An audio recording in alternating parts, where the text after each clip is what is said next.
recomendaría que aún lo siguieran usando, porque la verdad es de que muchas veces la experiencia sí les puede llegar a ayudar. Hay métodos diagnósticos, por ejemplo, lo vamos a ver más adelante con el ultrasonido, que son más sensibles, más específicos para el manejo, pero yo soy de la idea que médico que no explora, la verdad es un médico que la verdad no ha tenido como tal ese tipo de adiestramiento.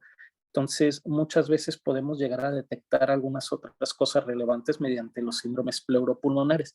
En el caso del síndrome pleuropulmonar, del derrame pleural, hay que tener mucho cuidado con lo que viene siendo el síndrome pleuropulmonar de atelectasia. Si ustedes se fijan, puede llegar a ser muy parecido en cuanto a sus alteraciones, solamente lo que lo diferencia, y es algo que puede llegarlos a salvar de realizar algún procedimiento erróneo, es que en el derrame pleural el hemitórax que contiene ese líquido se va a ver prácticamente abombado, ¿sale? A diferencia de la pérdida del todo el contenido respiratorio dentro del hemitórax en el caso de una atelectasia, ¿sale? Por lo regular se ve reducido ese hemitórax en su tamaño en el manejo del síndrome de pleuropulmonar por atelectasia. Otra integración errónea del derrame pleural viene siendo la presencia de un engrosamiento pleural. No necesariamente el engrosamiento pleural tiene que venir acompañado de la presencia de un derrame pleural per se, sino que hay veces que el engrosamiento pleural llega a ser puro y puede simular esa presencia del síndrome pulmonar de derrame pleural. Entonces hay que tener solamente mucho cuidado con esas dos constantes. Ya más ahorita más adelantito les voy a mostrar por qué. Los estudios de imagen rápido que ustedes van a tener después de valorar a su paciente en cuanto a antecedentes, en cuanto a síntomas y exploración física, evidentemente el estudio inicial va a ser la radiografía de tórax. Por lo regular hablamos que debe de haber de 250 cc de líquido para realizar un borramiento del ángulo costofrénico. Ahora, esto se puede ver ahora o se puede mejorar incluso con una radiografía lateral o un decúbito lateral. ¿Cuál va a ser el principal signo que vamos a ver en la radiografía de tórax? Pues evidentemente va a ser la curva de Ellis-Damasó, que es esa pequeña curva que se genera en la parte superior de la radiopacidad, sale en el suborde superior y que llega a ser por lotar curvilíneo. ¿Qué significa esto? O cuando está presente que su derrame pleural está libre. Como les comentaba, en la radiografía lateral es un poquito más sensible, ya que llega a presentar hasta en 75, con 75 cc de líquido, llega a observarse el borramiento de ese ángulo costofrénico, lo cual va a ser indicativo del derrame pleural. Ahora, ¿cuál es una de la técnica por proyección más sensible para la detección? Llega a ser la de decúbito lateral del lado afectado, donde podemos detectar ese borramiento o el derrame con solamente 10 cc. ¿Sale? Ahora, aquí la importancia o como punto de buena práctica para ustedes es de que siempre que estén abordando a un paciente con un derrame pleural, siempre pidan una visión tanto postero anterior como lateral, ¿sale? Para evitar algunas confusiones. Por ejemplo, esta es una paciente que nosotros tuvimos en el servicio que de hecho no le ingresaron por derrame pleural, que en el caso de ella parecería muy bien que esta patología o que sí está presentando el derrame pleural del lado izquierdo. De hecho, podemos ver la radiopacidad, podemos ver incluso una imagen que simula una curva de Ellis-Damasó. Sin embargo, no sé si pueden observar hacia la parte superior del pulmón y de la derecha esa radiopacidad, también un poquito heterogénea, un tanto lobulada que está anexa a todo lo que viene siendo la caja torácica. Este tipo de pacientes por lo regular en los servicios de urgencias, en cualquier otro servicio, se llega a confundir con un derrame pleural. Cuando ustedes llegan a hacer un estudio un poquito más invasivo de estos pacientes, podremos ver que esta paciente prácticamente no tenía un derrame pleural. Lo único que ella estaba presentando era un engrosamiento pleural de su lado izquierdo. Ahora, si ya ven el estudio tomográfico, esas lobulaciones, ese engrosamiento de las tres caras, tanto mediastinal, costal y diafragmática, de ese parénquima pulmonar, y lo comparan con la radiografía, podrán entonces observar que prácticamente la zona de radiopacidad no era tanto líquido, sino obedecía al simple hecho del engrosamiento pleural que ahí se encontraba. De hecho, en la radiografía se puede ver un poquito las lobulaciones que se ve. Esta paciente, de acuerdo A estos hallazgos se diagnosticó con nosotros con la presencia de un mesotelioma pleural. Entonces, sí es muy importante que pongan atención, sobre todo, y analicen bien la radiografía para que no caigan en el error de confundir de un derrame pleural libre con la presencia de un engrosamiento pleural, ¿sale? Ahora, hay otro tipo de afectaciones que también tienen que tener mucho cuidado en el manejo.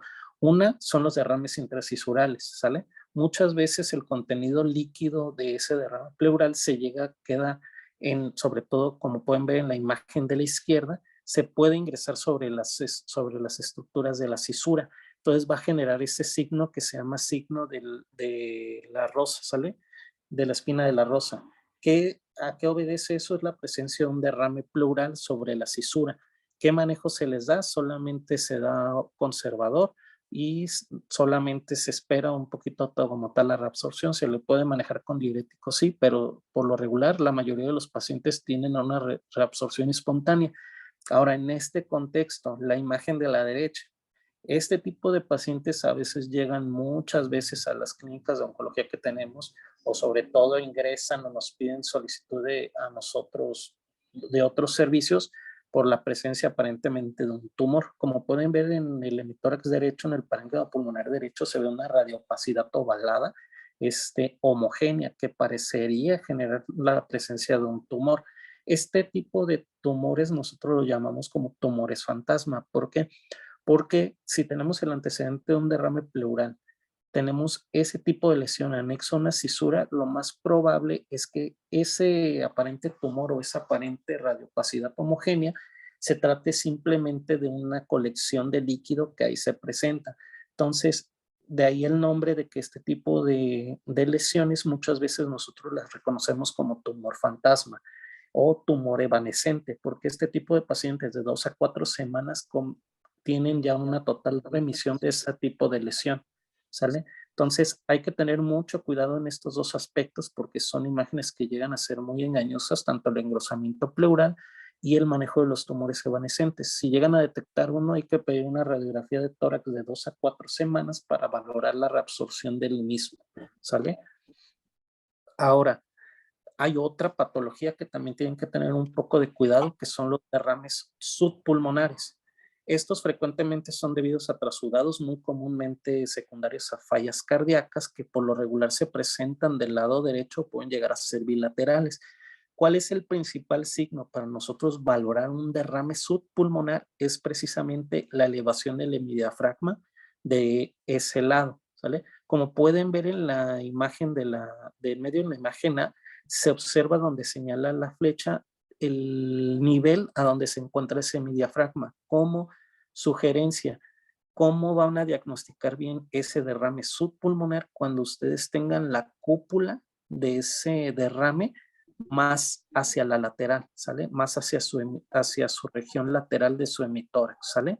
Ese tipo de señales van a ser signos de que están presentando un derrame subpulmonar. Cuando se presentan estos, por lo regular, son los estadios más tempranos de los derrames pleurales libres y comúnmente que vemos porque antes de acumularse dentro de los espacios de la cavidad pleural, muchas veces el líquido llega a traspasar el diafragma y llega a alojarse en el espacio entre el hígado y lo que viene siendo el diafragma. Entonces también hay que tener mucho cuidado. Ya otro de los signos que también nosotros podemos ver es de que haya una ausencia de vasculatura detrás de ese diafragma, ¿sale? También la radiografía lateral, como les decía, les puede orientar mucho. Por ejemplo, en esta imagen podemos ver que los ángulos costodiafragmáticos se encuentran libres, sin embargo, podemos ver la acumulación de líquido, la elevación del diafragma contralateral en esa zona, ¿sale? Entonces, vamos a tener que tener mucho cuidado en cuanto a los derrames subpulmonares, en los tumores evanescentes y en cuanto al engrosamiento pleural. Ahora, si bien todo esto se presta a ciertas confusiones, la verdad es que el año pasado se realizó un estudio o se dio mucho boom en cuanto al estudio de qué era mejor. Evidentemente, si el manejo con ultrasonido era mejor para la detección de los derrames pleurales contra el examen físico. Evidentemente, en esta serie se les realizó la exploración física del ultrasonido torácico y evidentemente el ultrasonido torácico presentó una sensibilidad mucho mayor de hasta el 98% a comparación de la exploración física en un 44%. Sin embargo, ya debido a este tipo de resultados, ya hay como digamos, una línea en la cual ya se quiere dejar de lado la exploración física en cuanto al manejo del neumólogo. Sin embargo, yo ahí sí les recomiendo que aún realicen la exploración de sus pacientes. Hay que tenerles todo el beneficio, hay que estar practicando y hay que estarlos valorando. Si se puede de las dos formas, qué mejor, pero también, ojo, también para la valoración con el ultrasonido de tórax se requiere también un adiestramiento, ¿sale? Entonces, esto lo vamos a ver un poquito más adelante, pero mi recomendación sería de que a pesar de estos artículos, pues siguiéramos ahora sí que teniendo a la mano, si tenemos a la mano un ultrasonido, pues qué mejor. Si no, pues hay que seguir echando mano un poquito de la exploración física, porque la experiencia los va a llevar un poquito a ser más precisos en cuanto a ese manejo, ¿sale? Ahora, algo muy importante que es aquí como lo que más quiero que pongan atención, porque esto se presta mucho a confusiones. Cuando yo ya tengo identificado los antecedentes, los síntomas, los signos, ya hice un estudio de imagen, de escrutinio, y pues que tocaría realizar mi toracocentesis. Ahora, cuando yo tengo la muestra, ¿qué es lo que voy a hacer? ¿Sale? Tengo que determinar la causa principal o el origen de ese derrame pleural. Este es un estudio que se realizó en el 2011 en Estados Unidos, el cual ha sido el estudio más grande en cuanto a la detección de derrame pleural, que incluyó a 1.5 millones de personas en todo el 2011 en Estados Unidos, el cual fue dirigido por el doctor Richard Light, en el cual se determinó, debido a que había varias bibliografías que alteraban o alternaban de cierta forma las principales causas del derrame pleural, pues ya se detectó que que la principal causa de derrame pleural sigue siendo la falla cardíaca. Sin embargo, llama mucho la atención la elevación de los procesos oncológicos como una segunda causa muy cercana en esta corte de los pacientes a la falla cardíaca. El derrame paraneumónico quedó relegado en un tercer lugar, y los casos de tuberculosis, aún siendo una enfermedad que se presenta de nuestro país y de algunas zonas endémicas en Estados Unidos, pues también llega a presentar una tasa elevada de causas como de derrame pleural. Otras causas como los posquirúrgicos que vemos muy comúnmente, incluso la cirrosis hepática, que también ustedes van a tener muy frecuentemente ahí. Ahora, a partir de eso, yo tomo mi muestra a partir de la toracocentesis. ¿Qué es lo que sigue? Siguen pues los famosos criterios de Richard Light que todos ya conocemos. De hecho, él los publica en el año de 1972, que como dato curioso, él los publica precisamente en la medicina, en una revista orientada hacia medicina interna, después de ser ahora sí que rechazado por 3 revistas del ámbito de la neumología. Pues se da esta publicación en donde él pues establece estos criterios que nosotros tenemos para ahora sí que realizar una identificación apropiada de aquellos tipos de derrame pleural que están asociados a un proceso de tipo exudado, ¿sale? Ahora, ¿qué sensibilidad tienen? Tienen una sensibilidad de hasta el 98% con la especificidad del 72%, ¿sale?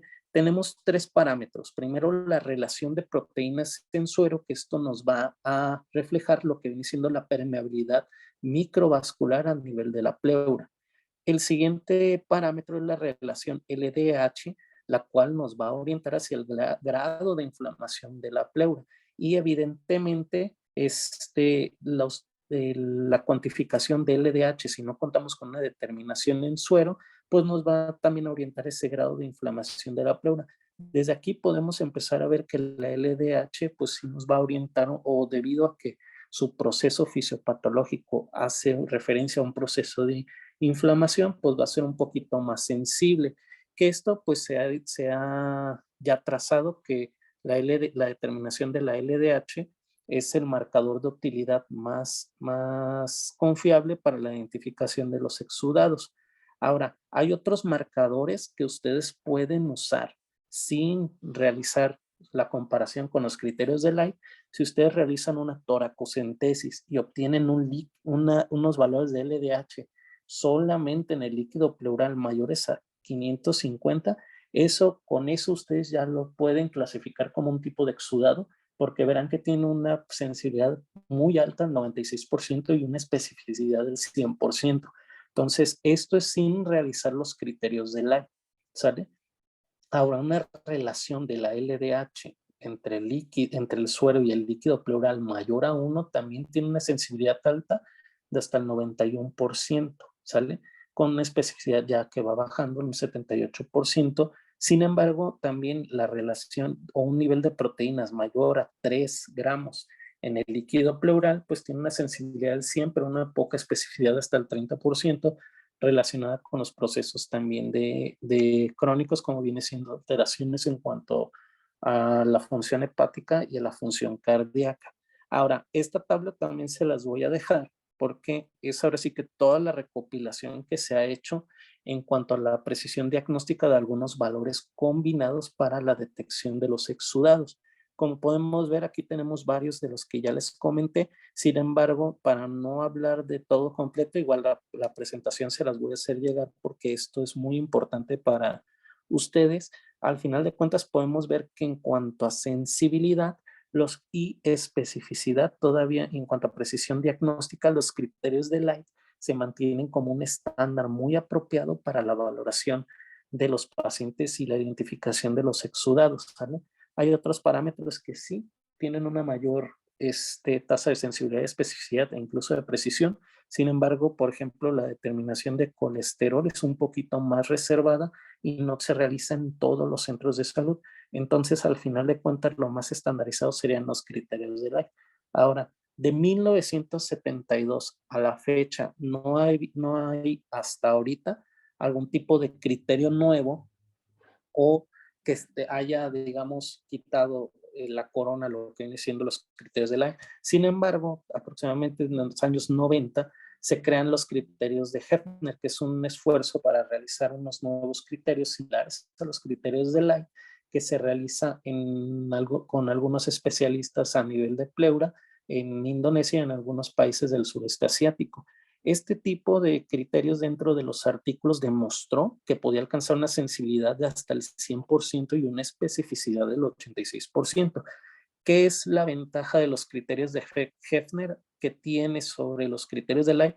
Que los criterios de Hefner solamente te piden la valoración de las características del líquido pleural. A diferencia del Light, Hefner no te pide la determinación o una comparación de los mismos valores en suero, ¿sale? Como pueden ver, se basa en la determinación de proteínas, del colesterol y de la LDH solamente en el líquido pleural. Ahora, ¿qué controversia hay en cuanto al manejo de los criterios de Hefner? ¿Sirven o no? La verdad es de que el primer estudio demostró tener una sensibilidad elevada hasta el 100%, como les comentaba. Sin embargo, hay datos contradictorios donde se han hecho algunos otros estudios, donde se han comparado los criterios de Hefner contra los criterios de Light, y el principal inconveniente es que si observan la presencia de la LDH, los criterios de Hefner te pide que sea más del 45% del límite superior, te pide un poquito menos que lo que viene siendo los criterios de Lyme. Sin embargo, esta baja en cuanto a la determinación del LDH se ha visto que a veces puede causar que algunos trasudados sean clasificados erróneamente como exudados. Entonces, son algunas de las controversias o de algunos de los inconvenientes que tienen estos criterios. Que aún no se haya resuelto, no tengamos un estudio el cual establezca al 100% la utilidad de ellos, pues aún no se tiene, pero sí es importante que los tengan en mente, sobre todo en el contexto, a lo mejor de que no tengan algunos valores en suero para la determinación de los criterios de Light, ¿vale? Ahora, ¿qué causas yo tengo para valorar que si es las principales causas de un trasudado contra un exudado? Pues vienen siendo estas. Primero, ahorita vamos a ver lo que vienen siendo los trasudados, que evidentemente las fallas cardíacas se llevan el primer puesto. Hay algunas otras alteraciones como la cirrosis hepática o incluso las afectaciones a nivel renal que llegan a ser muy prevalentes en nuestro país, los cuales también pueden generar este tipo de alteraciones. Otras causas menos frecuentes, el hipotiroidismo, los síndromes nefróticos e incluso la presencia de tromboembolia pulmonar, ¿sale? Hay otras causas raras, pero que son muy marcables, como viene siendo la presencia del urinotórax, que se relaciona mucho con procedimientos endoscópicos a nivel del tracto urinario, y que como tal también es una causa común que a veces nos hemos topado, sobre todo en los servicios de urología. Ahora, continuando en base a eso, vamos a hablar de las tres principales causas de trasudados, que es muy importante aquí que pongan atención. Primero tenemos la secundaria, la falla cardíaca, que como les comentaba, pues es la principal causa de derrame pleural a nivel mundial, contando tanto exudados como trasudados. Más o menos se estima que hasta un 87% de los pacientes con una falla cardíaca descompensada van a presentar un derrame pleural durante toda su hospitalización o durante todo su desarrollo. Ahora, el derrame pleural refractario se presenta aproximadamente en la mitad de estos pacientes y presenta una mortalidad de hasta el 50% a un año, ¿sale? Entonces, por eso es muy importante y pues es un signo a veces incluso de mal pronóstico para los pacientes el hecho del desarrollo de una falla, de un derrame pleural en el contexto de una falla cardíaca. Ahora, la presentación es muy importante. La presentación por lo regular es bilateral hasta en un 70%. Llega a ser solamente unilateral y cuando es unilateral solamente se presenta del lado derecho en un 21% y hay que poner mucha atención debido a que pacientes, aunque tengan falla cardíaca con una derrame pleural del hemitórax izquierdo, pues pueden presentar alguna tasa o alguna otra etiología adyacente debido a que el porcentaje de ellos es muy bajo, ¿sale? Ahora, ¿cuál es la importancia de la valoración del derrame pleural secundario a la falla cardíaca? Es que del total de todos los pacientes que se le realizan criterios de Light a esta patología en particular, entre un 25 a un 30% de los pacientes se llegan a clasificar los trasudados como exudados. Es una patología que nosotros conocemos como un pseudoexudado. ¿Qué pacientes van a tener riesgo para presentar un pseudoexudado? Pues especialmente se presenta en aquellos pacientes que han recibido tratamiento diurético o que se tiene registro de líquido pleural de más de 10,000 eritrocitos, lo cual pues, puede llegar a ocurrir hasta en un 15% de los trasudados. ¿Qué es lo que nosotros podemos hacer para aumentar e identificar esos pseudoexudados y no iniciar protocolos de forma errónea en pacientes con falla cardíaca? Pues tenemos tres variantes o tres opciones. Por eso, siempre que ustedes realicen una punción en cuanto al derrame pleural, yo les sugiero que pidan tres aspectos, bueno, dos aspectos fundamentales, además de la citología y del citoquímico. Una es la determinación de albúmina y la otra sería la determinación de bilirrubina. Ahorita vamos a ver por qué. Primero, pues podemos echar mano de estos tres criterios en los cuales podemos hacer un gradiente en cuanto a las proteínas séricas y del líquido pleural. Si están elevadas más de 3.1, vamos a identificar a esos pacientes como un pseudoexudado. Igual forma podemos echar mano de la albúmina con un gradiente mayor a 1.2 y pues la verdad en centros más especializados también se puede hacer la determinación de ProBNP, que si tenemos unas concentraciones de más de 1500, también nos pueden orientar a desclasificar ese exudado y transformarlo en un trasudado en el contexto de una falla cardíaca. Ahora, a veces si no contamos con ese tipo o si no se realiza como tal una valoración o una punción en cuanto a toracocentesis por alguna razón, también se ha creado, bueno, dentro del manejo o el estudio de este tipo de pacientes, se ha realizado un score o una probabilidad en cuanto a las características clínicas.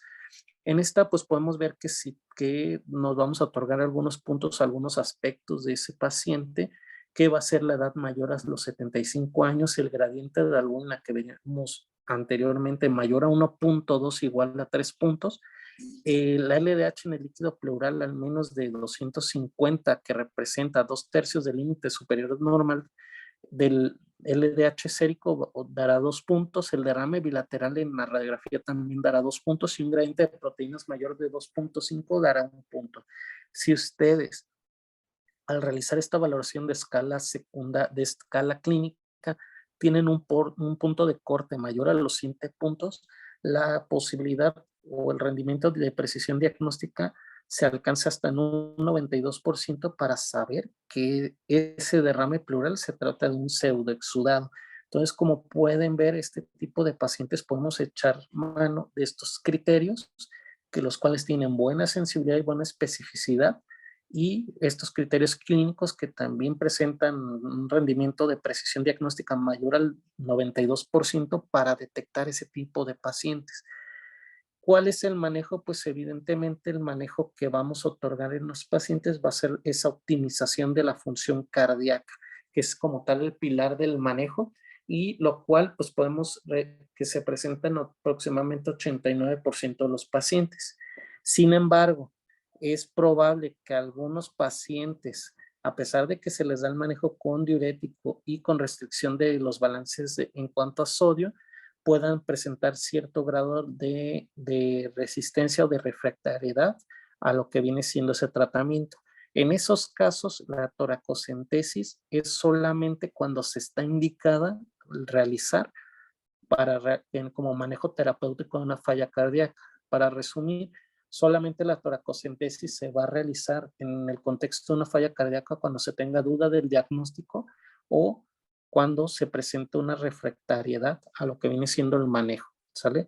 Hasta ahorita, aquí, ¿alguna duda en cuanto al manejo de la falla cardíaca o del derrame pleural secundario de la falla cardíaca?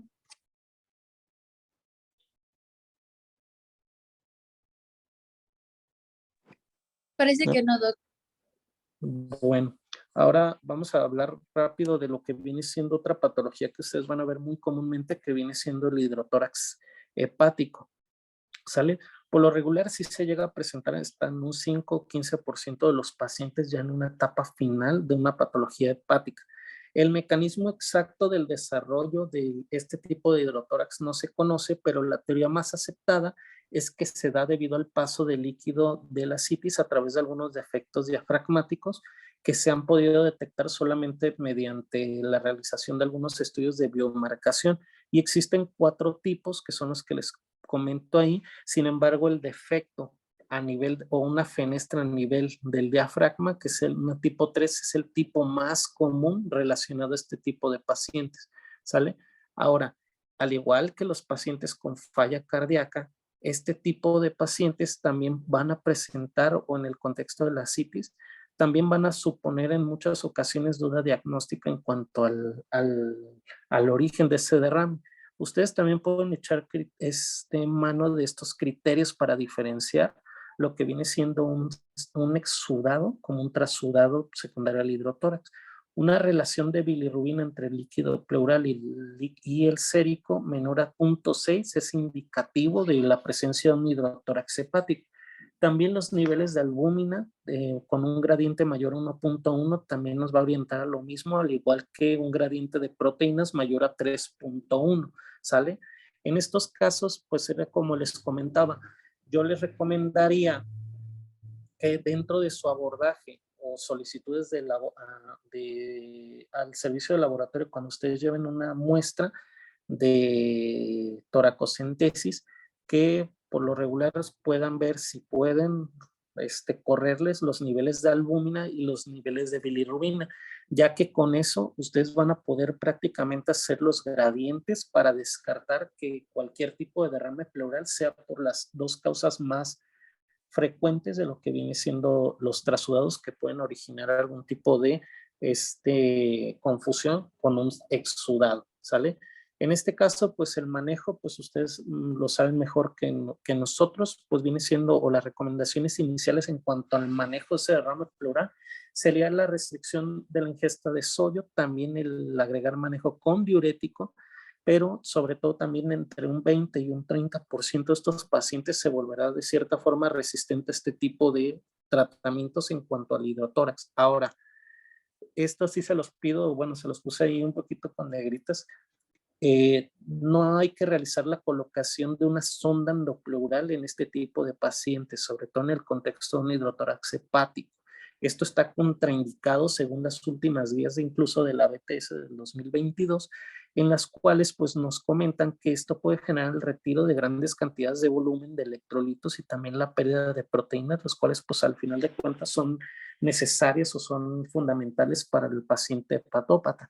¿En cuál sería el manejo ya utilizado? Antes la pleurodesis o incluso la colocación de los catéteres tunelizados también estaba contraindicado. Sin embargo, ya desde el 2017 se ha visto que la opción de la colocación de un catéter tunelizado como una medida paliativa para este tipo de pacientes se ha aprobado ya, e incluso se ha visto que hasta un 15 o un 33% de estos pacientes llegan a presentar algún tipo de generación de pleurodesis espontánea, ¿sale? Entonces es muy importante aquí que no se realice colocación de sondas endopleurales a los pacientes con hidrotórax hepático, ¿sale? Si está contraindicado. Ahora, la tercera y última causa más común que ustedes van a ver mucho en cuanto al derrame pleural es aquel secundario al manejo con diálisis peritoneal en los pacientes con enfermedad renal crónica. En este tipo de pacientes, por su incidencia, pues es del 1.6 por ciento. La verdad es que es relativamente baja, pero se puede llegar a presentar incluso hasta 8 años después de iniciar la terapia dialítica. Ahora, ¿cuál otra vez es uno de los mecanismos? Pues se habla mucho del aumento de la presión positiva dentro de la cavidad abdominal, que esta llega a pasar hacia la región del tórax a través de un defecto a nivel del diafragma, algo muy similar de lo que pasa con los pacientes con un hidrotórax. Ahora, otros criterios que ustedes pueden echar mano son estos, ¿sale? Como tal, sabemos que los líquidos de diálisis pues están cargados o se usa mucho las concentraciones de glucosa para realizar su efecto o su mecanismo de acción. Entonces, niveles elevados en el líquido pleural, los cuales van de 200 hasta 2000, son indicativos de muy probablemente del paso del líquido de diálisis hacia esa región. Los niveles de proteínas también e incluso los cocientes de glucosa. Si se fijan, también los niveles de glucosa por lo regular lo reportan ya de forma normal dentro del estudio ordinario del líquido pleural. Entonces, por eso, si también la causa o la sospecha de que tenga algún tipo de alteración secundaria a la diálisis peritoneal, pueden usar prácticamente este tipo de criterios y pueden usarlos de mejor manera que realizar algún tipo de estudio invasivo para detectar algún tipo de fuga, ¿sale? Y pues evidentemente el tratamiento, pues también ya lo sabrán ustedes mejor que nosotros, pues son maniobras en cuanto a conservadoras. Se habla también incluso en estos artículos en cuanto al derrame pleural o hacen una recomendación incluso de cambio de modalidad o el cambio de la terapia por volúmenes menores, pero eso sí, al final de cuentas, pues yo los dejo un poquito más a consideración debido a que ustedes son un poquito más diestros en cuanto al manejo de este tipo de pacientes, ¿vale? Ahora, vamos a pasar, bueno, no sé si quedó alguna duda en cuanto a los trasudados, que son las dos patologías que ustedes van a ver más comúnmente, ¿sale?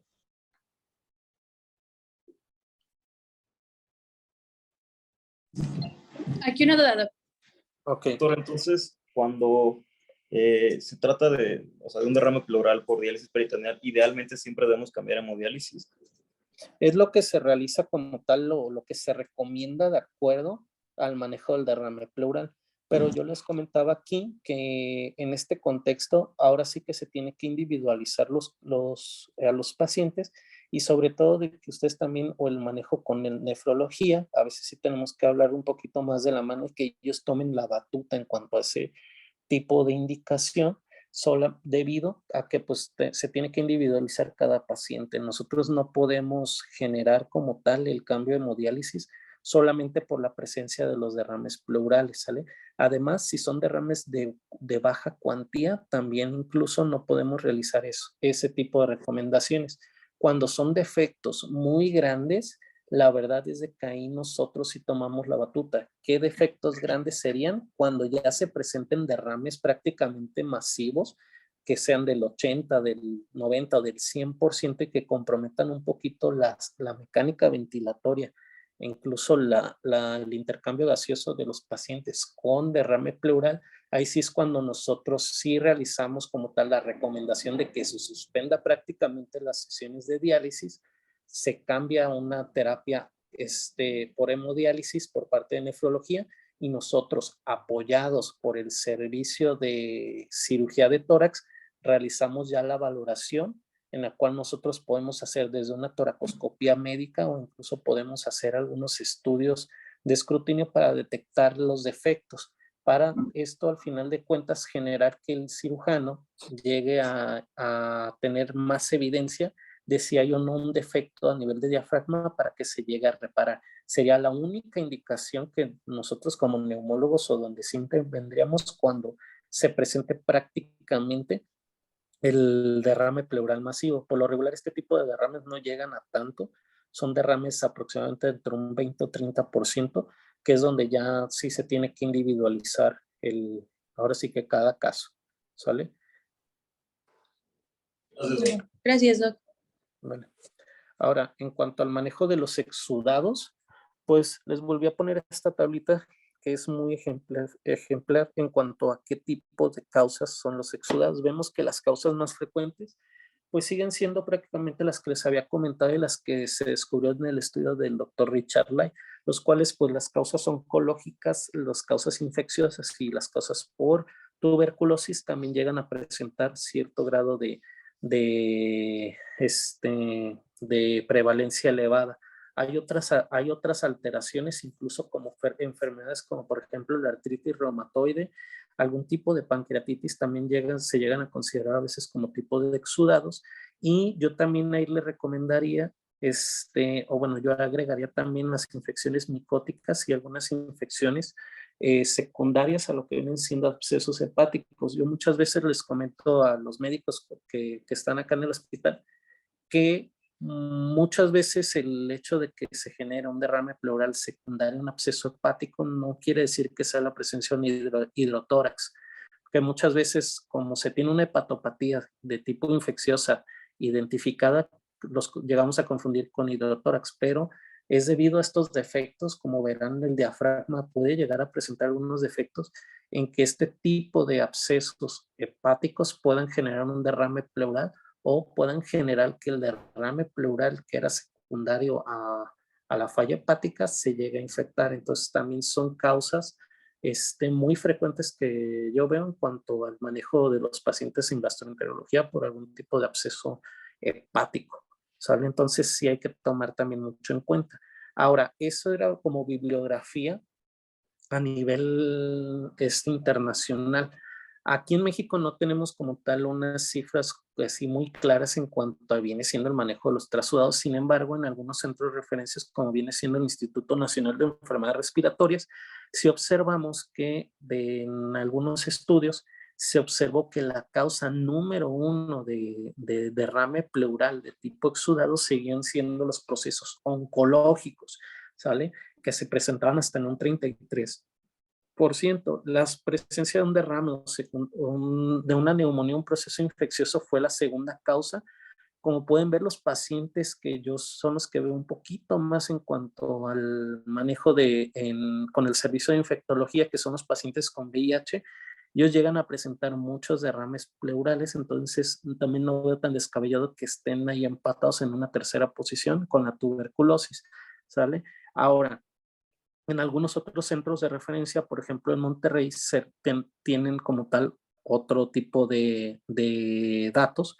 Sin embargo, aquí lo más interesante es determinar, okay, si la causa oncológica es la principal causa de un tipo de exudado, ¿cuál será el tipo de cáncer más frecuente? Pues evidentemente en este caso el cáncer de pulmón de tipo de un adenocarcinoma pulmonar se llevó hasta un 37% de los casos, los carcinomas epidermoides o escamosos un 24%, pero mucho ojo a lo que viene siendo los tumores metastásicos.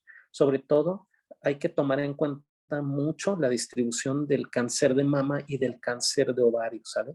Porque son unos tipos de cánceres donde sus principales órganos de inserción o de metástasis llegan no a ser tanto el pulmón, sino llega a ser más la pleura. Ahora, también mucha atención a lo que viene siendo la presencia de los trastornos hematológicos, por ejemplo, los linfomas no Hodgkin, que por lo regular no solamente dan un exudado, sino que incluso llegan a presentar datos de un kilotórax, los cuales son a veces incluso muy difíciles de manejar debido al gran daño que llega a presentar ese conducto torácico. Ahora, estos como unas características clave que sí me gustaría ahorita que se las aprendieran. Como tal, son algunas de las características que puede llegar a tener ese líquido pleural y lo cual te puede llevar a la condición o la etiología de forma inmediata. Una, evidentemente, y la más sencilla sería el cultivo positivo, la presencia de pus, lo cual te va a orientar hacia la presencia de una causa infecciosa y que muchas veces cuando ya se encuentra pus dentro de la cavidad pleural, pues la vamos a llamar como la presencia de un empiema. La detección de ácidos de bacilos para tuberculosis dentro de la cavidad pleural es indicativo de una tuberculosis pleural, pero créanme que es muy, muy, muy raro encontrar bacilos positivos debido a que la tuberculosis pleural, por definición, no es bacilífera. Entonces tenemos que tener ahí una concomitante o una infección concomitante de una tuberculosis a nivel pulmonar para tener este tipo de hallazgos. El hemotórax, pues evidentemente los puntos de corte mayor a 0.5 nos hacen indicativo de ello. También los niveles elevados de amilasa y una enfermedad pancreática. Mucho ojo con lo que viene siendo el kilotórax y los niveles elevados de triglicéridos mayor a 110 o la presencia de kilomicrones también presentes dentro de ese líquido. Los niveles elevados de anti-DNA también orientativos hacia lupus y también la presencia del coletórax, que los cuales por lo regular, eso solamente he visto un caso, que por lo regular son secundarios a lo que vienen siendo exploraciones de la vía biliar por parte de servicios de cirugía, en los cuales puede haber daño a nivel de la vía biliar, lo cual pues va a generar incluso a veces la colección de ese tipo de secreciones dentro de la cavidad pleural, ¿sale? Y evidentemente la citopatología en el contexto de una patología maligna, la presencia de células positivas, por ejemplo, en el caso de un adenocarcinoma, la presencia de células en anillo de sello, pues es incluso más que diagnóstica para ese tipo de pacientes de acerca de una patología de tipo oncológica. Ahora, nada más para de forma rápida, los dos tipos de exudados que vamos a ver van a ser el derrame pleural paraneumónico y el oncológico, ¿sale? Comenzando un poquito con el paraneumónico, pues evidentemente sabemos que es el asociado a un tipo de infección pulmonar que puede llegar a ser por una patología, ya sea una neumonía, un absceso pulmonar o la presencia incluso de un proceso de bronquiectasias infectadas, y que por lo regular entre un 20 y un 57% de todas las neumonías, o sea, prácticamente la mitad de nuestras neumonías bacterianas, se va a presentar con un derrame pleural paraneumónico durante el curso de la enfermedad y solamente el 40% de ellos pues se va a llegar a locular o se va a llegar a presentar como un empiema. Ahora, ¿cuáles son los gérmenes más frecuentes hallados? Que esto pues, lo preguntan muchas veces en cuanto a sus exámenes del POEM, incluso en exámenes de consejo de nuestro caso, pues evidentemente los más asociados en aquellas neumonías adquiridas en la comunidad serán los gram positivos. Sabemos que Streptococcus pneumoniae es un germen muy presente en lo que viene siendo este tipo de pacientes como causa de neumonía comunitaria. Anaerobios, poner mucha atención sobre todo en el contexto de neumonías por aspiración y también pacientes con aislamientos en cuanto a gram negativos. En el caso de una neumonía nosocomial hay que pensar siempre en el Staphylococcus aureus o en los gram positivos, porque incluso hasta el 60% de ellos, según esta bibliografía española, se presenta con cierto grado de resistencia a penicilina. También, no obstante, no olvidar acerca de otros gram negativos importantes colonizadores a nivel hospitalario, como viene siendo E. coli y Pseudomonas, ¿sale? ¿Cuál es el proceso en el cual se da este tipo de derrame? Por lo regular, la inflamación de esa base de la pleura puede llegar a presentar el dolor pleurítico debido a ese mismo roce. Ese mismo roce, pues como tal, y el proceso de inflamación, pues va a llevar al reclutamiento o a que se presente la excreción de neutrófilos y monocitos, los cuales van a liberar tanto interleucina 8 como factor de necrosis tumoral. Este tipo de alteraciones se va a presentar durante un proceso que se llama pleuritis seca. Se va a seguir en la fase exudativa debido a la liberación de la interleucina 8 y del factor de necrosis tumoral alfa, va a generar un aumento de la permeabilidad capilar y de la vasodilatación, lo cual va a llevar al aumento del líquido intersticial y va a generar que se acumule cada vez más líquido en esa fase. Entonces, ¿qué es lo que pasa después?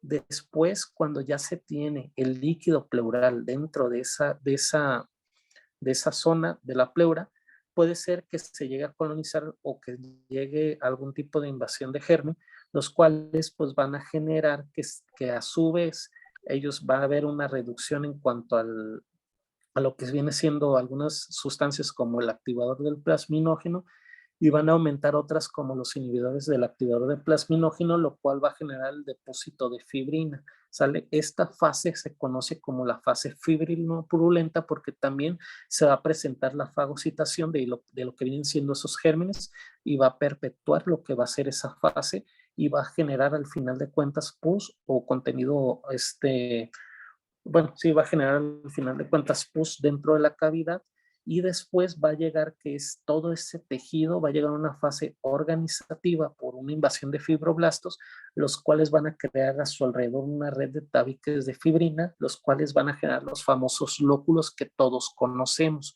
Ahora, ¿qué tiempo tenemos para la presentación de toda esta fase? Una fase de pleuritis seca se ha visto que va desde el día 0 de la infección hasta el día 5. La fase exudativa del día 5 al día 10, ¿sale? La fase fibrino-purulenta se presenta del día 10 hasta el día 15 y más allá del día 15 se presenta la fase organizativa. Entonces, muchas veces nosotros vamos a recibir a los pacientes dentro de una fase exudativa o incluso dentro de una fase fibrinopurulenta, que es donde todavía se puede realizar algún tipo de manejo en cuanto a esos pacientes.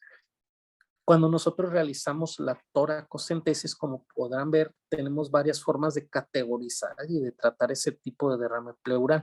Sobre todo la más usada es la superior, que es la clasificación de Light, lo cual pues nos va a dividir a nuestro derrame paraneumónico en 7 clases, siendo la última fase ya la presencia de los lóculos múltiples o la presencia ya de un empiema formado. ¿En qué va a depender cómo realicemos o no este tipo de clasificación? Depende mucho del estudio del líquido pleural, pero también de la determinación de los valores gasométricos de ese líquido pleural. Entonces, aparte de lo que les había comentado sobre el análisis del líquido pleural, también les recomiendo que, si se puede, realicen ustedes que tengan el gasómetro ahí para manipularlo, ustedes, o si no, pues comentarle al personal del laboratorio que realicen una gasometría del líquido pleural. Esta pues simplemente se procesa a nivel del aire ambiente, no se necesita algún tipo de modificación en cuanto a temperatura o de FIO2, sino que solamente nos va a interesar mucho la determinación de los valores de pH y los niveles de glucosa para nosotros hacer una valoración y una adecuada estratificación en cuanto a qué clase de derrame pleural o en qué fase estamos en cuanto a ese derrame pleural. Hay otras menos utilizadas como vienen siendo las de la BTS, que son un poquito más complejas, pero que al final de cuentas, pues la más aceptada y la que más se usa actualmente viene siendo la clasificación por clases de Richard Light, ¿sale? Ahora, ¿cómo nosotros, o algo muy importante que tenemos que hacer en esos pacientes, valorar mortalidad? Esto se puede llevar a cabo mediante la validación de este score, que es el Rapid Score, el cual, pues como pueden ver, toma varios aspectos como la edad, los niveles de urea, las características de ese líquido, la fuente de infección, ya sea comunitaria o hospitalaria, y los valores de albúmina para estadificar a nuestros pacientes dentro de un riesgo bajo, medio o alto de mortalidad secundaria al derrame pleural, ¿sale? Eso es en cuanto a todo el análisis químico que ustedes tienen que realizar de esos pacientes. Ahora, ¿qué es lo que sigue muchas veces de primera mano? Realizar la valoración por imagenología. Es muy importante nosotros o la realización de un estudio de tomografía debido a que, o de ultrasonido, debido a que nosotros podemos determinar las características de ese líquido. Por ejemplo, estas imágenes que nosotros podemos ver son la presencia de los famosos lóculos, los cuales pues vamos a ver que es el acúmulo de ese mismo líquido dentro de lo que viene siendo esas adherencias o de las capas o de las pleuras, tanto visceral como parietal, lo cual pues a nosotros nos indicaría mucho ya la presencia de un derrame pleural complicado, el cual ya requiere como tal cierto drenaje. Una característica muy que les va a ayudar a diferenciarlo de algún tipo de otra lesión es que este tipo de derrames pleurales ya loculados no llegan a presentarse alguna modificación en cuanto al cambio de posición que este presenta. Y vamos a ver muy frecuentemente si el estudio tomográfico es contrastado, vamos a ver el famoso signo de la pleura dividida, pleura encisa o pleura separada, que depende de la bibliografía, cómo se vaya a encontrar. Lo mismo, solamente se conoce este signo como se va a observar el despegamiento, la separación de ambas hojas pleurales. Podemos ver en la flecha superior esa delgada línea un poquito con aumento de la atenuación que correspondería más a lo que vendría siendo la pleura visceral. Sin embargo, la parte de la flecha inferior correspondería más a lo que vendría siendo la pleura parietal y evidentemente todas las lesiones isodensas que tenemos al centro corresponderían al líquido, ¿sale? También a partir de este signo nosotros podemos ver ya datos de engrosamiento pleural a ese nivel, ¿sale? Entonces es un signo muy importante que muchas veces les llegan a preguntar porque es el signo más confiable o sensible a nivel tomográfico para la valoración de los derrames pleurales complicados. Ahora, ¿cuál es el mejor estudio para valorar las características de ese líquido? Pues es el estudio con el ultrasonido torácico, el cual nos va a permitir la detección de cantidades mínimas de líquido e incluso nos va a hablar acerca de la presencia o las características de ese líquido, si hay la presencia de septos, si hay la presencia de algún tipo ya de material purulento dentro de esa cavidad con una sensibilidad de hasta el 98%. Además de que hoy por hoy todas las guías nos hacen una recomendación en cuanto al ultrasonido torácico, debido a que es ahora sí que el estudio que se necesita o que presenta menos tasa de complicaciones para la realización de algún tipo de estudio invasivo. Sale como vendría siendo una toracocentesis o incluso la colocación de una sonda endopleural. ¿Qué es lo que vamos a ver? Pues vamos a ver imágenes como estas, donde vamos a ver el líquido pleural dentro de las características del mismo, la relación que vamos a tener con el pulmón y pues evidentemente esto lo podemos hacer en cualquier posición y anexos a la cama del paciente, con lo cual pues nosotros vamos a poder incluso hacer una cuantificación de ese líquido, ¿sale?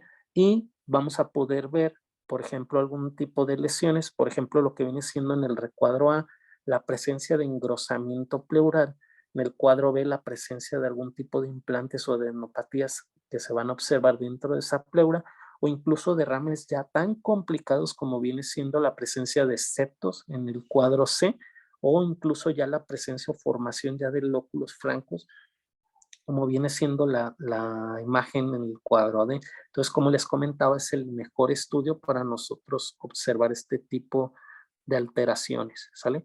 Ahora, ¿qué vamos a hacer en cuanto al tratamiento de forma resumida? Pues evidentemente el objetivo es controlar la tasa de infección mediante la antibiótico-terapia. Se recomienda iniciar de forma empírica, tomando en cuenta las bacterias o los gérmenes que ya les había comentado antes y ajustarlo de acuerdo a los cultivos que ustedes realicen en cuanto a su toracocentesis, ¿sale? Otra cosa es que me preguntan mucho es cuándo se realiza la colocación de un drenaje endopleural. Ahora, como les decía, esto depende mucho de las características de ese líquido y parte fundamental, la parte del citológico y el citoquímico que ustedes saquen mucho, tiene que ver con los valores gasométricos. Un valor de un pH menos de 7.20 es indicativo de sonda, al igual que la presencia de un derrame pleural loculado único, solamente un lóculo, o que tengamos ya presencia de gérmenes en el líquido pleural. Otra cosa muy importante es la glucosa menor de 60. Aquí por niveles de bibliografía se ha tomado el conteo de 60, pero actualmente en la guía mexicana y en guías de práctica clínica o evidencia a nivel Latinoamérica se toma un nivel de corte de 40, ¿sale? Entonces, pero lo más confiable en estos casos, que de hecho, si no tienen una gasometría para hacer la determinación de pH de glucosa, quizás lo más apropiado sería la determinación de ese mismo LDH, que cuando se presentan más de 1000, sí es indicativo de la colocación de una sonda endopleural. Ahora, cuando todo eso nos falla, el drenaje con toracocentesis, incluso colocación de sonda endopleural, o cuando nosotros ya vemos la presencia de septos o un derrame pleural multiloculado, ya el tratamiento llega a ser quirúrgico, ¿sale? Ya en ese tipo de casos no es posible, aunque se realiza a veces colocación de algún tipo de sonda endopleural, ya no es posible realizar el manejo de ese tipo de pacientes y sí tenemos que hablar con el servicio de cirugía de tórax para que nos apoye con la realización de un lavado y decorticación de esos pacientes, ¿sale? Ahora, ya por último, y voy a ir un poquito más rápido para ya no tardarnos tanto, en cuanto a la definición o lo que viene siendo el derrame pleural maligno, que a mí se me hace de suma importancia, como vemos, es la primera causa de derrame pleural de tipo exudado. Ahora, una aclaración. ¿Cuándo hablamos de un derrame pleural paraneoplásico y cuándo hablamos de un derrame neoplásico? Como tal, los derrames pleurales paraneoplásicos son secundarios a la misma acción del proceso oncológico, ¿sale? Y en los paraneoplásicos como tal, la diferencia radica en que cuando se realiza un estudio de citopatología, no se van a encontrar células malignas dentro de ese líquido. Caso contrario, cuando se detecta de forma significativa ya la presencia de esas células malignas o de algún tipo de tejido tumoral dentro de ese líquido pleural, ya no lo vamos a llamar como un derrame maligno como paraneoplásico, sino ya se va a convertir en un derrame pleural neoplásico. Entonces es una cosa muy importante para que ustedes tengan en cuenta y sepan diferenciar cuando hablamos de una cosa y cuando hablamos de otra. Es muy importante la detección del derrame pleural maligno, es que muy a pesar o muy independientemente del tipo de tumoración a la cual nos estemos enfrentando, la tasa de sobrevida cuando se detecta este tipo de alteraciones va de los 3 hasta los 12 meses, dependiendo esto evidentemente del proceso oncológico con el que estemos. Y afortunadamente, pues solamente, bueno, para bien o para mal, afortunadamente solamente el 15% de los pacientes con cáncer de algún tipo, sobre todo del pulmonar, van a debutar con un derrame pleural. Esto se los comento porque cuando ya tenemos la presencia de un derrame pleural, ya estamos hablando de pacientes en un estadio 4, donde ya tenemos cierto grado de diseminación, sobre todo hacia la región pleural. Ahora, de estos pacientes, aproximadamente más de la mitad en el transcurso de su patología oncológica se van a presentar con este tipo de afectación.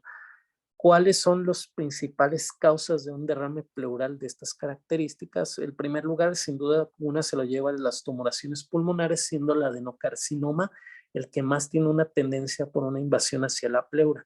El segundo lugar, pues viene siendo tumores de mama, que también debido a su vasta irrigación o anexo a lo que viene siendo el sistema linfático, también llegan a presentar una tasa elevada de invasión hacia la pleura.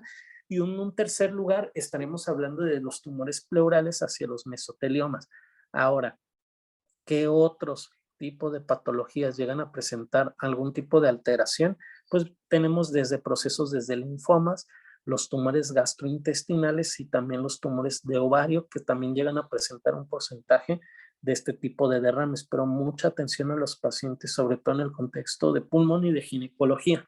Aquí sí hay algunas características clínicas, que era lo que les comentaba, que sobre todo la presencia del dolor en el sitio del derrame y siendo un dolor prácticamente insoportable, si nos orienta mucho hacia la presencia de un mesotelioma debido hacia la invasión de la región pleural por esa patología. Los derrames pleurales bilaterales pues se llegan a presentar también tanto en el cáncer de mama o de ovario y sobre todo también las características de un derrame unilateral con la presencia de un mediastino fijo.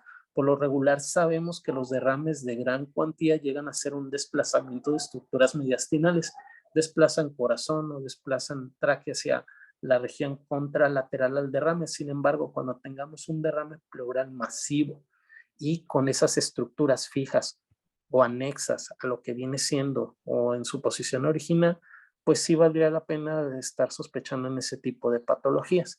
¿Cuándo vamos a sospechar de ello? Pues a diferencia de los derrames paraneumónicos, en los cuales la presencia de literal un aumento en el predominio neutrofílico de ese líquido pleural, aquí será el contrario. Por lo regular, en los derrames oncológicos se presenta hasta en un 80% el predominio de las células linfocitarias.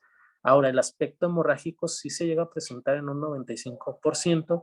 Los niveles de ADA menores a 35 también se llegan a presentar en el 95% de los casos. Hay que recordar que niveles de ADA mayores a 40 se orientan mucho hacia la presencia de una tuberculosis pleural y sobre todo las características gasométricas que nosotros vamos a tener en ese tipo de derrames pues son muy marcadas. Como tal, la radiografía de tórax, que era lo que les comentabas, no sé si recuerden la imagen que les ponía al principio, pues en ese tipo de patologías vamos a observar lo que viene siendo el engrosamiento pleural, la presencia de nódulos o la misma tumoración. En este caso les puse la imagen de la derecha debido a que es orientativo de que a pesar de que tiene un derrame pleural de aproximadamente más del 50%, si se fijan no hay un desplazamiento de lo que vienen siendo las estructuras mediastinales. Entonces esto nos orientaría mucho hacia la presencia de nódulos o adenopatías o incluso un engrosamiento pleural en esa hemitórax para estar pensando lo que viene siendo una patología oncológica, ¿sale? El ultrasonido pues también es una prueba que nosotros usamos mucho, sobre todo para detectar esas mismas características, las nodulaciones o incluso el engrosamiento pleural y nos ayuda hacia la realización de ciertos procesos para obtener tejido, ¿sale? Ahora, hay que recordar que cuando tenemos un derrame pleural, muchas veces estamos obligados a obtener tejido y el ultrasonido nos facilita mucho esta labor debido a que podemos alcanzar tasas de rendimiento diagnóstico hasta el 96% debido a que ya realizamos la toma de muestra dirigida hacia la zona y pues evidentemente hacemos una reducción de lo que vienen siendo las complicaciones. La tomografía de tórax es fundamental para hacer la valoración de este tipo de pacientes. Ahora, ¿qué le recomendaría yo aquí? Pues que la tomografía de tórax por lo regular se haga una vez de que ustedes realizaron una toracocentesis o la colocación de una sonda endopleural, ¿sale? A mí lo que me interesaría más es ver ese tórax o ese hemitórax donde estaba el derrame pleural, verlo vacío para poder analizar bien las características de la pleura, si hay nódulos o algún tipo de tumoración debajo, para tratar de así formar ya un plan diagnóstico a futuro para la realización incluso de broncoscopía o toracoscopía, ¿sale? Entonces esa es como una recomendación que les hago porque muchas veces sí nos hemos topado con pacientes que se les realiza la tomografía con todo el derrame pleural y pues al final de cuentas no nos ayuda mucho ese tipo de tomas de tomografía y solamente realizamos una irradiación innecesaria lo que viene siendo el paciente. Esto es lo que nosotros vamos a ver en ese contexto por la presencia de las alteraciones a nivel de la pleura, ¿sale? Que en este caso obedece más hacia la presencia de un mesotelioma, como era el primer caso. Sin embargo, podemos ver que incluso los adenocarcinomas pueden presentar una apariencia muy similar a ello y asociado también al líquido pleural, ¿sale? Ahora, en cuanto a ese mismo manejo maligno, como les decía, no es solamente tomar líquidos, sino es tomar ya algunas piezas de patología para hacer la determinación del origen de ese tipo de lesión, lo cual pues tenemos incluso manejo con biopsias pleurales percutáneas, las cuales pues tienen una sensibilidad baja en cuanto a la patología oncológica, sin embargo las podemos usar o se puede aumentar ese rendimiento hasta en un 85% cuando nosotros detectamos la presencia de paquipleuritis o nódulos mediastinales y más si lo podemos hacer con el manejo del ultrasonido. Nosotros lo que hacemos aquí en la raza es también hacer la valoración de una toracoscopía médica o VAPS.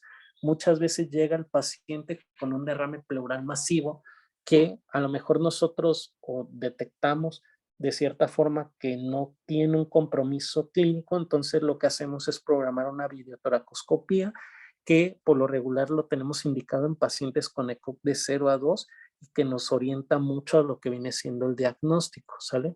Porque tiene varias ventajas, entonces una es el rendimiento diagnóstico, la toma de esa muestra de líquido pleural y sobre todo también la toma de muestra, porque nosotros una vez que realizo la toracoscopía y realizo el vaciamiento de todo ese derrame pleural, a veces me puedo encontrar con este tipo de lesiones nodulares, las cuales pues se puede realizar una biopsia y podemos obtener ya un diagnóstico pues más oportuno de lo que viene siendo el manejo, la patología oncológica. En el caso de la derecha, lo que nos topamos esa vez que hicimos la toracoscopía fue la valoración de un adenocarcinoma. Entonces pueden ver toda la diseminación en cuanto a nodular de lo que viene siendo esa cavidad pleural que ya está completamente invadida.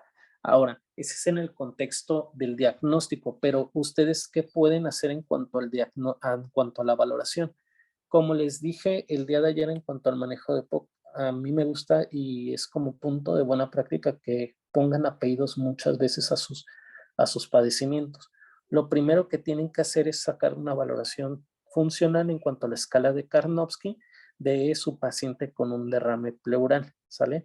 Lo primero que tenemos que hacer, yo creo que es un índice que todos ya conocemos. Lo siguiente sería una valoración en cuanto al ECOG de los pacientes, que también pues, nos habla mucho acerca de la evolución y de las capacidades diarias y sobre todo la autonomía de nuestros pacientes, lo cual también va a ser muy, muy importante para la valoración del derrame pleural. ¿Por qué?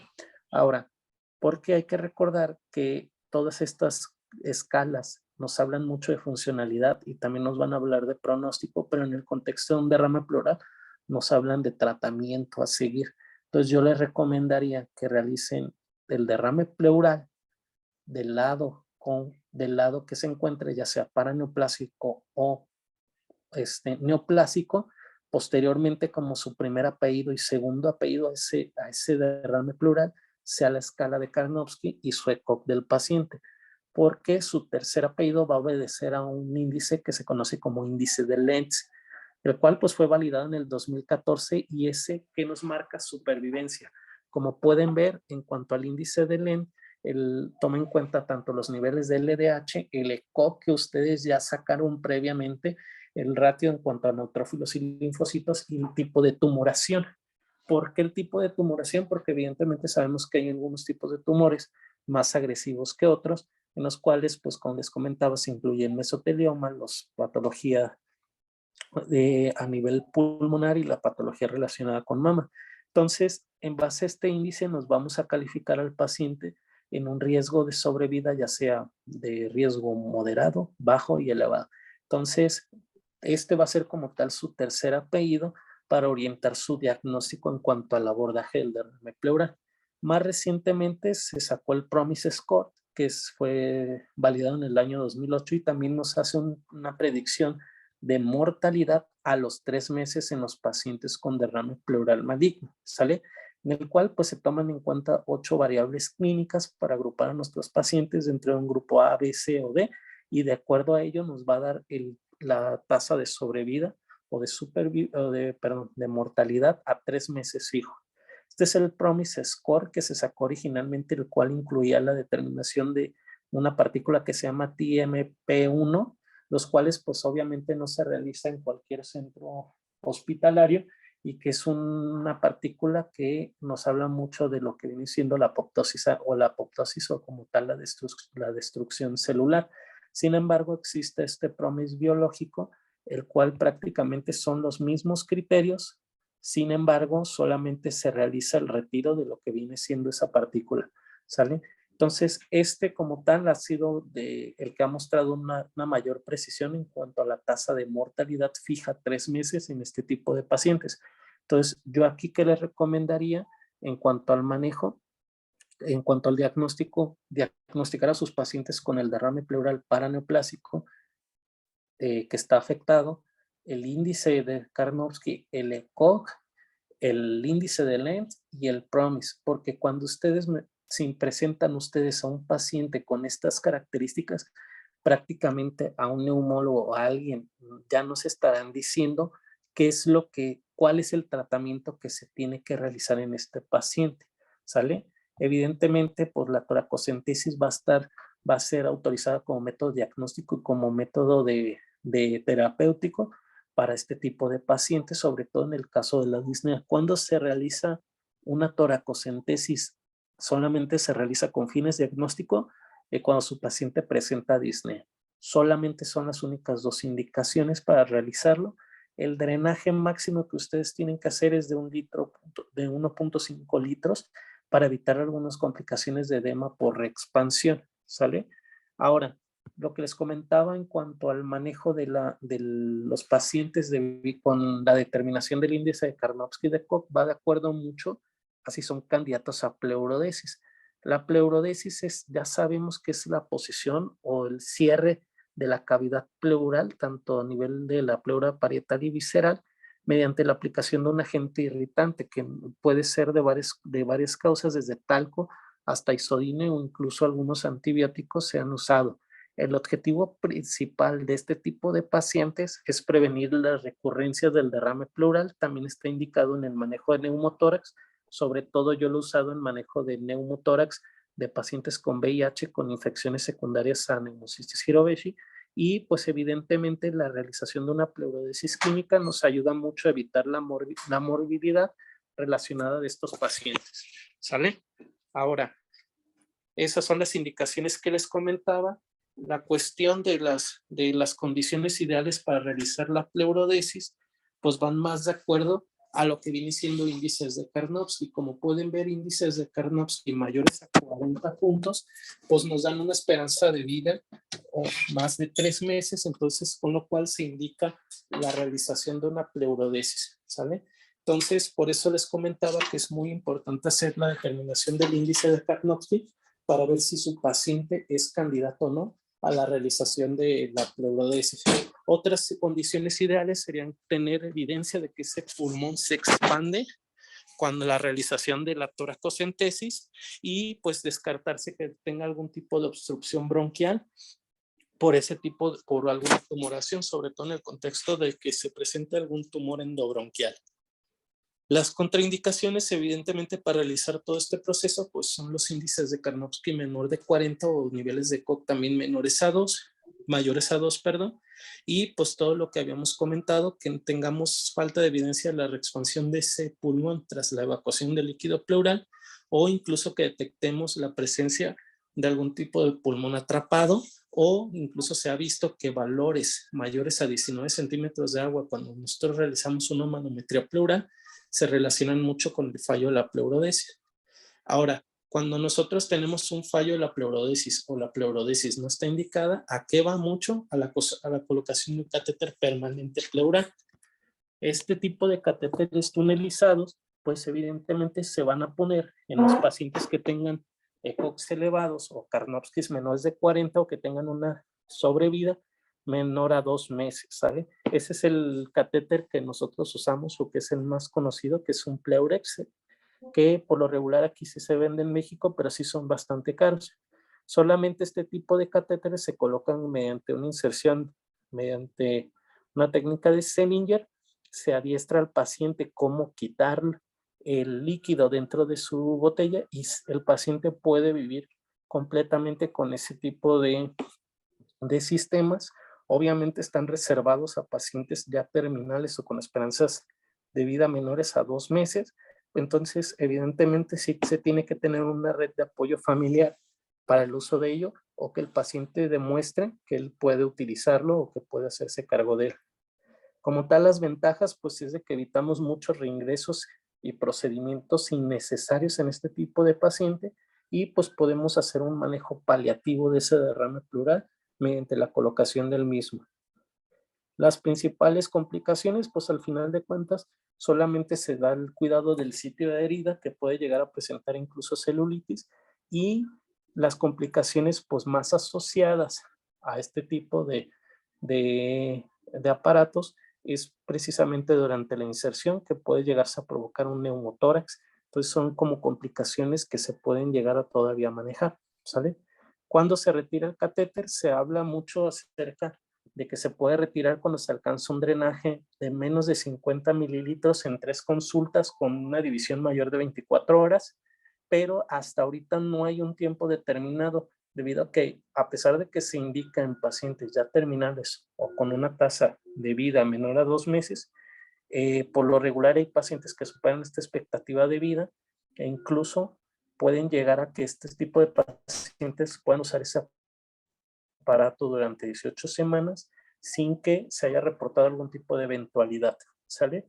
Entonces, hasta aquí ahorita es lo del manejo que tenemos en cuanto a catéteres. Como les comentaba, pues es una charla un poquito larga, solamente para culminar el manejo de la cirugía de tórax. Solamente son casos muy seleccionados en cuanto al manejo paliativo o el manejo del derrame pleural de origen maligno.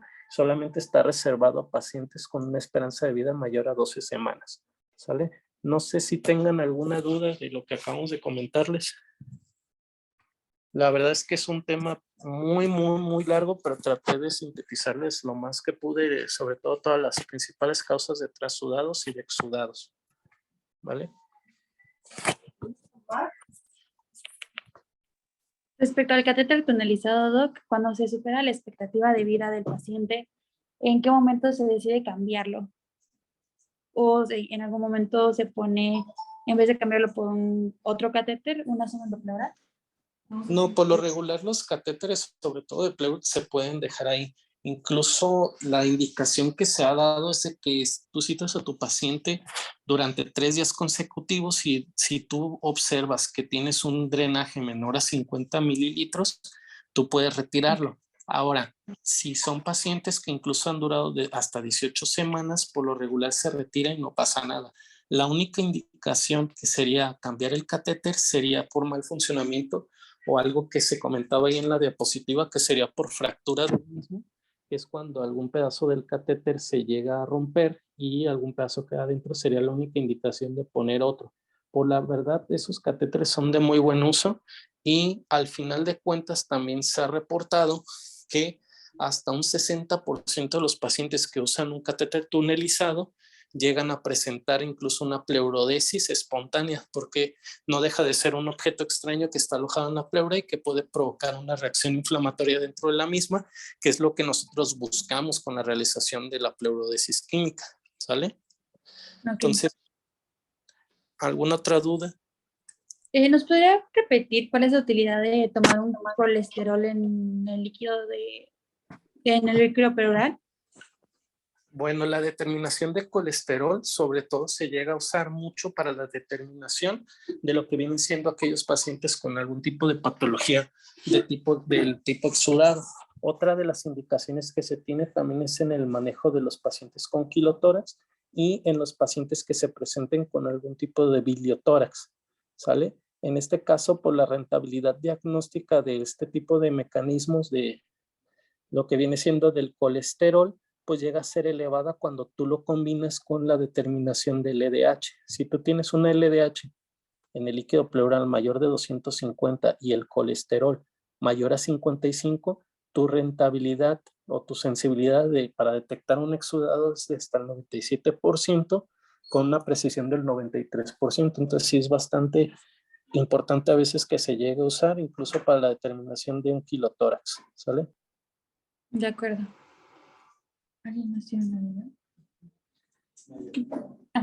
Otra pregunta. Doc, bueno, es que esto lo vi en una rotación que tenemos en un hospital de segundo nivel.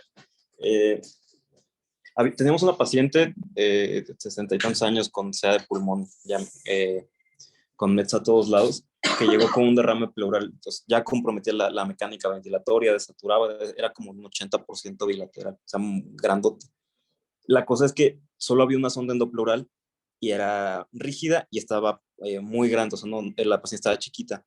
Entonces, ahí fue mucho la duda de qué hacer en ese caso. O sea, lo que se optó a hacer fue algo medio artesanal que una escrita sugirió, que era colocar como un catéter venoso central a una jeringa, o sea, hacer como una toracocentesis, pero dejarla conectada a un catéter venoso central. Entonces, en esos casos, bueno, o sea, es poco probable que aquí nos llegue a pasar que no haya una sonda endopleural, pero bueno, o sea, en el caso de que no llegara, que tienes un derrame que de verdad está complicado, que lo necesitas drenar y no tienes a disponibilidad la sonda, ¿qué puedes hacer en ese caso? Mira, en esos casos, la verdad no crees que es algo como del otro mundo. Incluso a nosotros a veces nos llega a pasar de que no hay a veces sondas endopleurales y incluso en los hospitales de ginecología de acá en La Raza no manejan sondas endopleurales. Entonces, en esos casos, la verdad, sobre todo, yo que ver como pacientes muy terminales, sí, a mí sí se me hace bien una opción el que realices la colocación de un drenaje incluso con un catéter venoso central. Yo ahí lo que les recomiendo muchas veces a los pacientes es de que si llegan con un derrame pleural masivo, yo lo que trato es drenarlos primero con toracocentesis, lo más que pueda, para después dejar la inserción del catéter venoso central, ¿sale?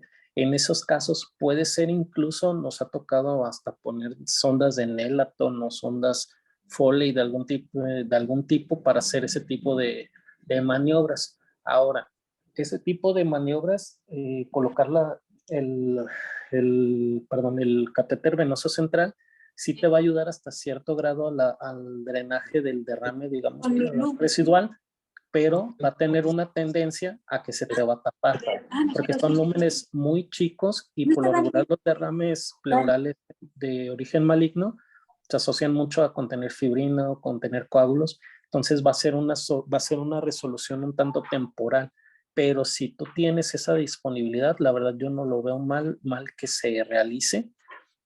Ahora sí que yo te recomendaría nada más que se realizara primero el drenaje por toracocentesis lo más que se pueda y después dejar ese catéter ahí, ¿sale?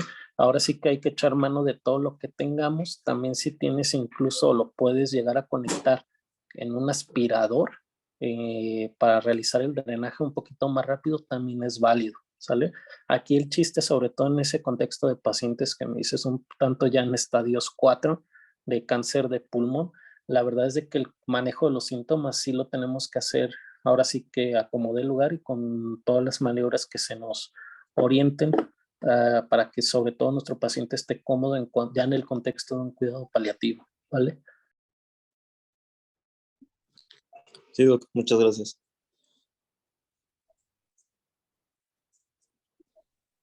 ¿Algo más? Creo que ya no. Bueno, les comento, si es un tema un poquito largo, traté de simplificárselo lo más que pude.